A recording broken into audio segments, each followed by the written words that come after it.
Trump responds to Zelensky's apprehension on peace deal. Trump said he'll have to like it.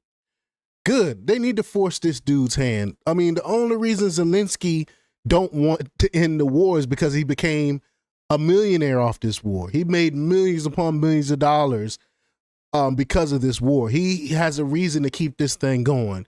Despicable dude, man. But we're going to play the clip and hear what Trump has to say about it. But before we get started, go ahead and hit that like button. Share this out so we can get this information out there. Subscribe if you're not already a subscriber. And hit that alarm bell so you know when I'm putting out new stuff. Also, check out my link tree in the description. There you'll find a link to my Patreon. That's where I talk about things that I can't talk about here. There's also a link to my Instagram and my X account, so follow me there as well. All right, so let's get right to the clip here. Here we go. Oops. About this Ukraine plan. President Zelensky said today that his country would risk either giving up a partner or giving up its dignity. There's been criticism that this deal proposal... He doesn't like it?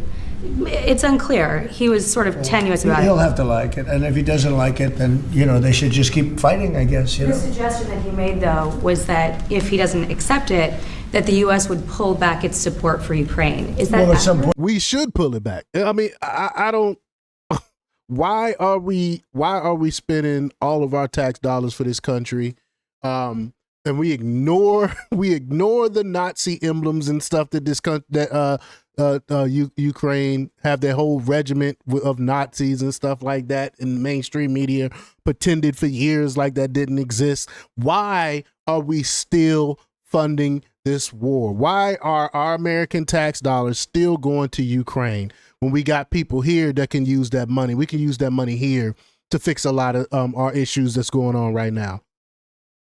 For Ukraine. Is that well, at some point he's going to have to accept something. He hasn't accepted. You remember right in the Oval Office not so long ago, I said, you don't have the cards. Don't forget, I inherited this war. This war never would have happened. I inherited this war.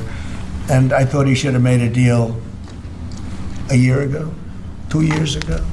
The ultimate deal would have been if it never started. That would have been the good deal. That could have been done too if you had the right president, but you didn't have the right president. Mr. President, the cost of living is something that you and Mr. Mamdani seem to agree on. Democrats have run New York City for a long time, Mr. Mamdani. Do you see Democrat policy specifically as being a problem? And I'd like that be a question that both of you could answer in New York City. Look, I think that there are many things in our city where we have to own the responsibility of it, things that existed long before the president was the president. And those are also part of the message of our campaign, was to take on a broken politics of the past.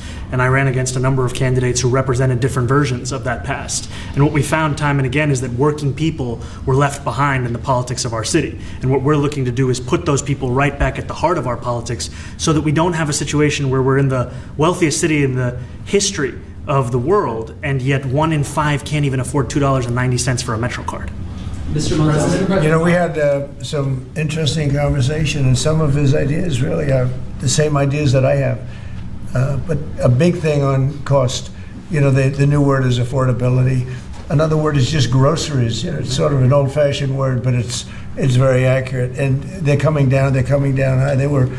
we had, both of us, we had the highest inflation in the history of our country the last 4 years under the Biden administration, and we've got inflation down now to a normal number. It's going to go even a little bit lower than that. Katie, do you have something? Mr. President, thank you so much.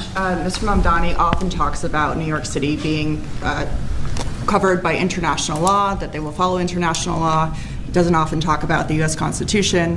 What is your response to that? Well, I don't know. International law has absolutely nothing to do with our sovereign country. Damn international law. And that's one of the things that pissed me off with Mamdani. I'm sorry I let this continue to play. I know this got nothing to do with Ukraine, but it has to be said. That international crap, again, does not play here under our Constitution. Has nothing to do with the United States. We are our own sovereign country. New York should adhere to the Constitution and not to some international bullcrap law. That's why it's a crap hole right now. That's why New York is terrible right now, because they got Democrat mayors and stuff that was adhering to these policies. This is why you got like Letitia James and people like that suing gas companies and stuff like that, making the cost of gas go up and stuff because of the environmental international laws and stuff that they've been pushing. No, we don't want any of that crap. I know this is not this wasn't supposed to be about that, but I have to talk about it. What you're referring to in terms it can be covered by international law, local law. It's covered by a lot of laws, but it's covered by U.S. law. Are you referring to anything in particular? He just says that they're a city that endorses and enforces international law. Is that at odds with U.S. I don't law? know. Would you want to? Do you want to respond to Yeah, that? I think what I've shared with the president is our desire to not only follow the laws of our own city, laws that protect New Yorkers, but also a desire for consistency in our politics across the board. And that's something that we've talked about, and something that I know many New Yorkers he was bound by these stupid international laws, which I absolutely disagree with. But y'all let me know what y'all think about all this. Leave y'all comments down below. Like, share, and subscribe. And check out jjthepsychotherapist.com for the latest in news. Until next time, peace.